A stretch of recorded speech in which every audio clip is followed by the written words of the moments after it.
Hey everybody, in today's video we're going to be playing Germany, and instead of just going down a normal Axis path, we're going to do the Central Powers path where we restore the Kaiserreich, and we're going to try and do a little thing I'm just going to call Wilhelm's Revenge, where we dominate Europe. And not just dominate Europe by taking over the land, but we're going to also restore part of Austro-Hungary, and restore the Kingdom of Italy. So to start off, we're going to set up a fallback line in the middle of Germany, just because we're going to want the army that we get in once the Civil War starts after a post-Hitler is done, want that army to be able to be used in a northern offensive to take Berlin as fast as possible and cut off the opposing army pretty quickly. And for our industry, or construction, I guess, we're going to just focus on building civilian factories in high infrastructure states.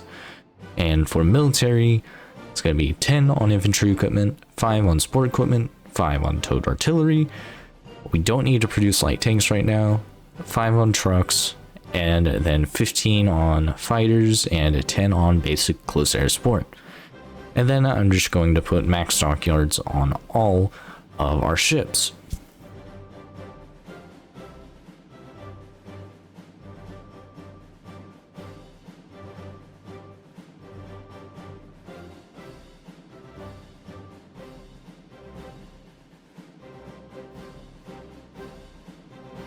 And once this war starts, it's a pretty easy one, and there should be a little graphic of the map just kind of explaining my strategy that shows up. But what we're going to do at the start of this war is switch over to war economy and then do a 4-year plan, just to give ourselves a little bit of a boost to economy. Alright, so for the German Civil War, this is my strategy. I'm going to have the elite troops in the north, which are the troops that you get from the original army when the Civil War starts. I'm going to use them to attack and push in the north and take Berlin, and then finish off East Prussia, and then move south with those divisions. And we're basically just going to use those 14 divisions that you get from the original army to be an attacking force, while the other divisions will be a defending force. And once we take the south, we win the Civil War. Pretty easy strategy.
And now that we have won the Civil War, I am going to get rid of as much of the opposing leadership as possible, and we're going to start building our army up. And the basic setup for my army will be 6 motorized divisions and then 18 infantry divisions in each group of 24 divisions. And at least for right now, we're going to aim for just one full army group, aka 120 divisions or so.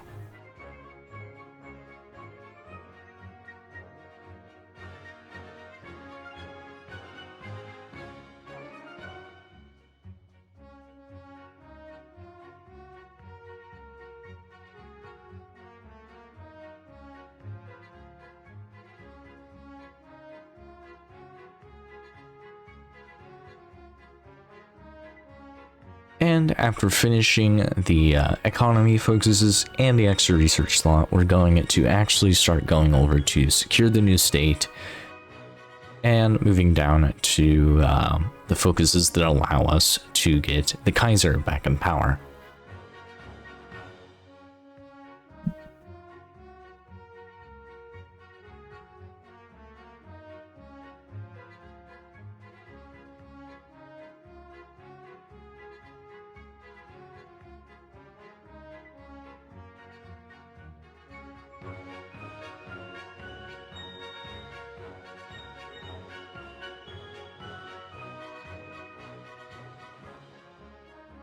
And I'm going to hire the anti-fascist agent in order to boost our monarchist support up to 40%, which is what we need to actually restore the monarchy.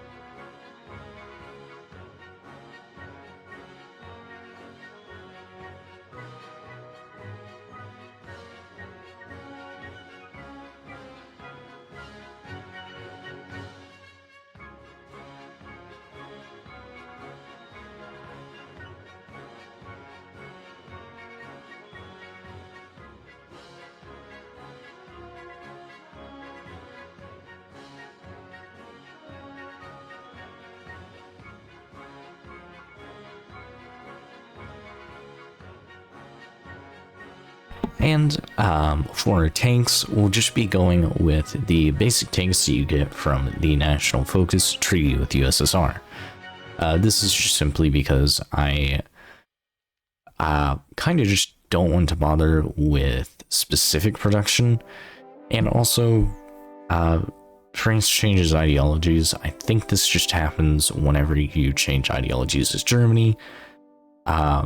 I think the AI just tries to go ahistorical whenever you do something ahistorical, at least with a major nation.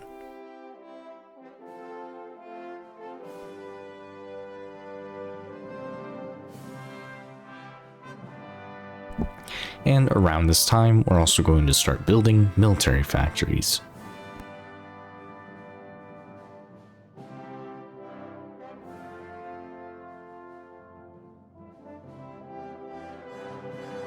And now we're going to start doing the Eastern Front focuses, which allow us to get back all of East Prussia, and that gives us quite a lot of factories and a pretty decent chunk of manpower.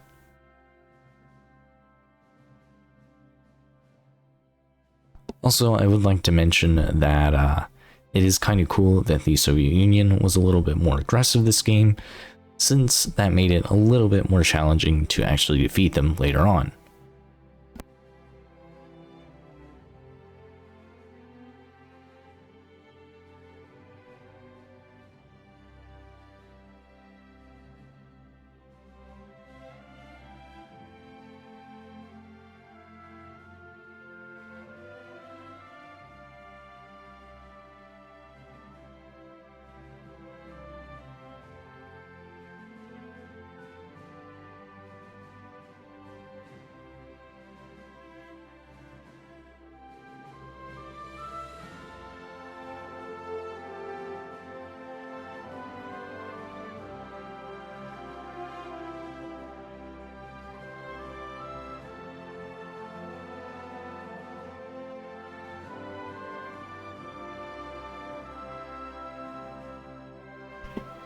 And now with Danzig back under control, I am going to do the focuses that will lead us to the Western Front.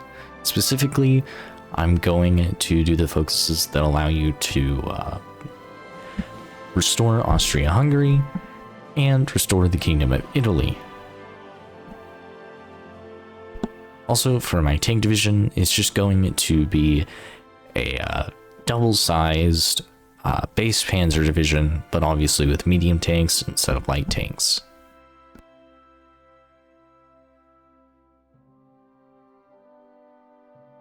Well, not quite double the size, but almost there.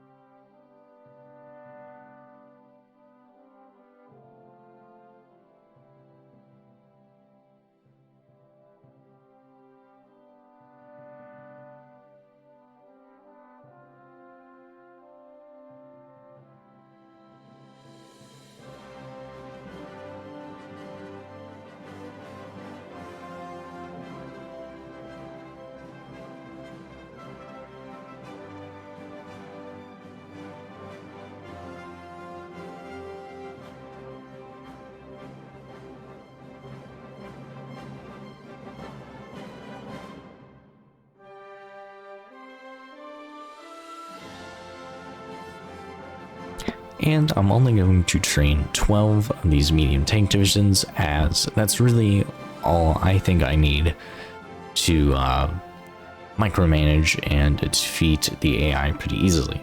And we're only really going to be using the tanks against the Soviet Union.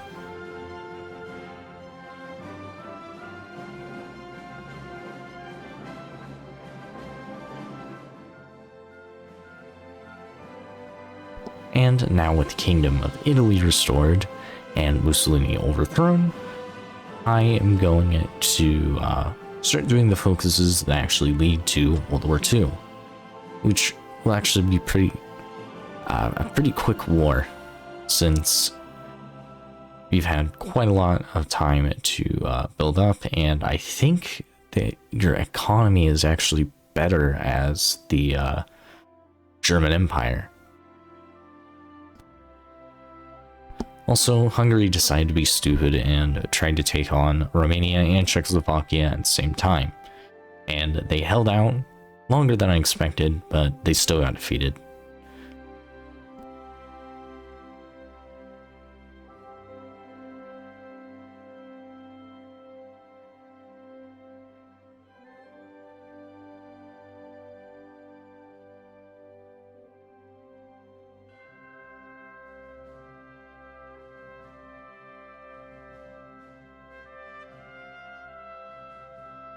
And now with my tank divisions deployed, I decided that I will use them against Belgium, especially since nobody's actually going to help Belgium in this war. And now there should be a little graphic that will tell you about how my strategy basically for defeating everybody on the Western Front.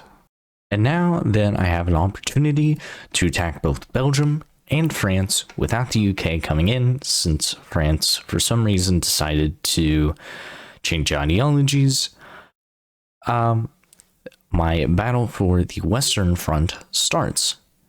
And so I do the old invade Belgium and then invade France strategy. And this goes pretty well since our Air Force and our Army just greatly outmatches theirs. And after we are done with France and the peace deal, I annex all of France and take their navy. And taking their navy makes my already pretty beefy navy for Germany able to easily overpower the British Navy.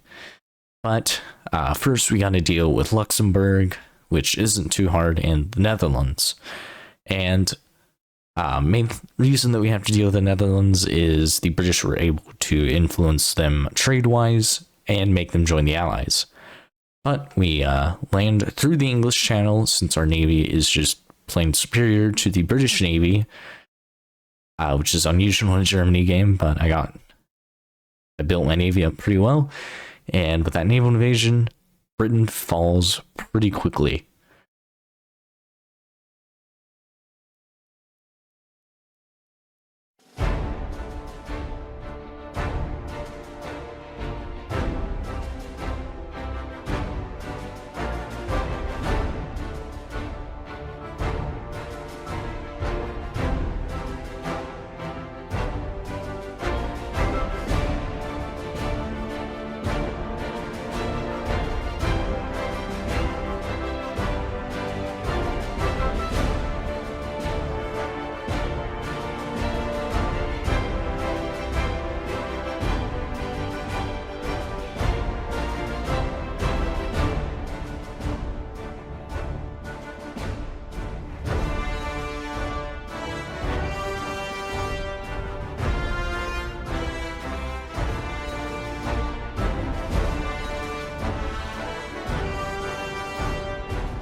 And now, after pretty quickly defeating the Allies, except for the United States, but they never joined the Allies in this game, so it doesn't really matter, I annex all of the mainland stuff, and I decide that what I'm gonna do is puppet all the UK and the land that it owns, and then annex all of the UK's colonies.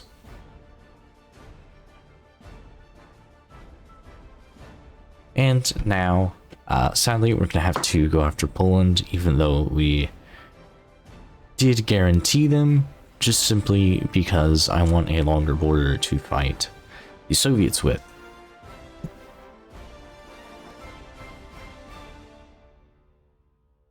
Also, I'm training 72 divisions not to actually fight the Soviets with them, but to fight the Japanese, since they're going to declare war on us pretty soon for Indonesia and all of that. And I'm going to do the Finnish continuation war just to distract the Soviet army a little bit more whenever they eventually, whenever we eventually fight them.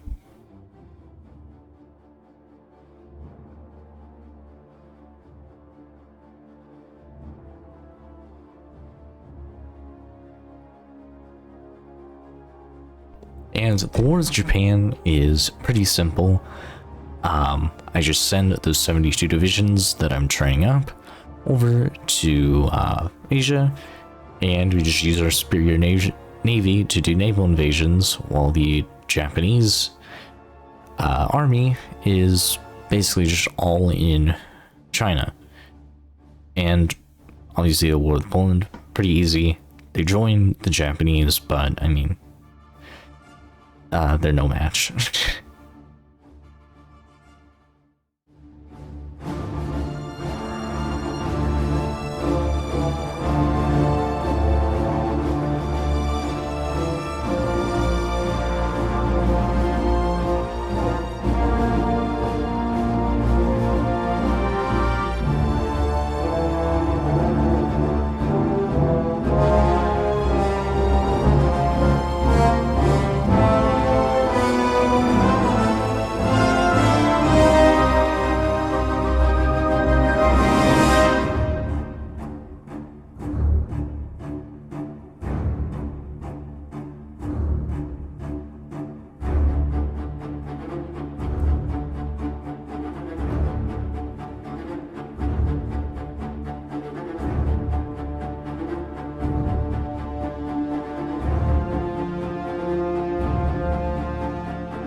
And now it's time to go to war with the Soviets. And I think I said this earlier. The Soviets actually put up a lot better of a fight than they usually do whenever I play as Germany, and I think that's because of the alternate timeline stuff. So, also, just so you don't get too confused of what's going on the screen, at the same time that I'm trying to break down the Soviets, we will be invading Japan as well. So those two things will be going on at the same time. But Soviets were actually pretty difficult at the start of the war, since their air force was actually pretty decent sized, bigger than mine.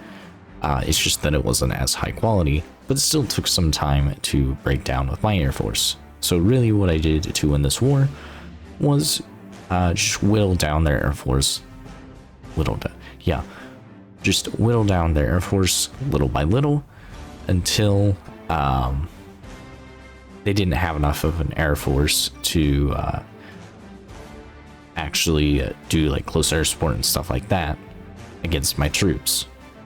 So we do go on the defensive after a really kind of unsuccessful offensive in the beginning of the war. And Japan, well, it's pretty standard. They barely had any divisions in the main islands, so they fell pretty quickly. And in the peace deal with Japan, I just decided that I would make a puppet in the home islands and then annex Poland, because I didn't really see any reason to do any weird stuff in Asia. And if you're wondering why I'm really why I was losing some of the battles in the Eastern Front against the Soviets, it's because of their air force. I guess they built a lot of bombers and they were bombing a lot of my infrastructure, and you were able to see some of that whenever I was rearranging my construction stuff to repair the supply hubs and everything. But it was a lot worse whenever I first noticed it. However, now that my supply is fixed a little bit, I'm going to use my medium tanks to do a bunch of encirclements to basically weaken the hard spots that they're usually hard for me to push through whenever I fight the Soviets, and also just take out some of their divisions so that I have a better time pushing just in general.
And after taking down a lot of the Soviet troops with encirclements, especially in that encirclement in southern Poland, that also allowed me to get the supply that I would need to do a major offensive.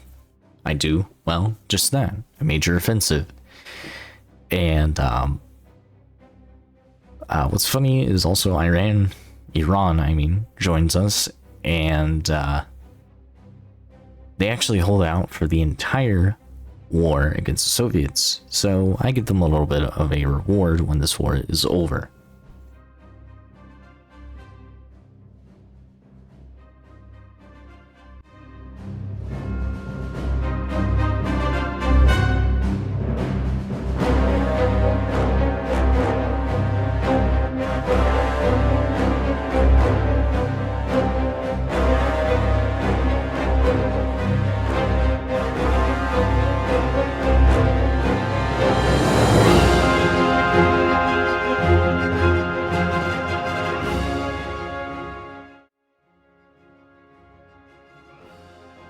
And in the peace deal, I take a bunch of land from the Soviet Union, make a puppet in most of modern day Russia, but I give a lot of southern Russia to Iran, just because I think they deserve it after holding out against the Soviet Union for so long.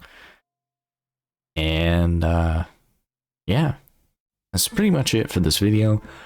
You can see the effects of my peace deal, or I guess you can see the peace deal right here if you want to pause the video and just kind of look. But if you enjoyed this video and you want to show your support, well, you can show your support by leaving a comment, a like, sharing the video, or just subscribing to the channel. And yeah, if you have any video suggestions, I would appreciate if you'd leave them in the comment section. But other than that, I do have a couple of plans for some new videos in the future. Maybe 30 Minutes of Hell coming up in a couple of weeks. But I'll see you all later. Bye.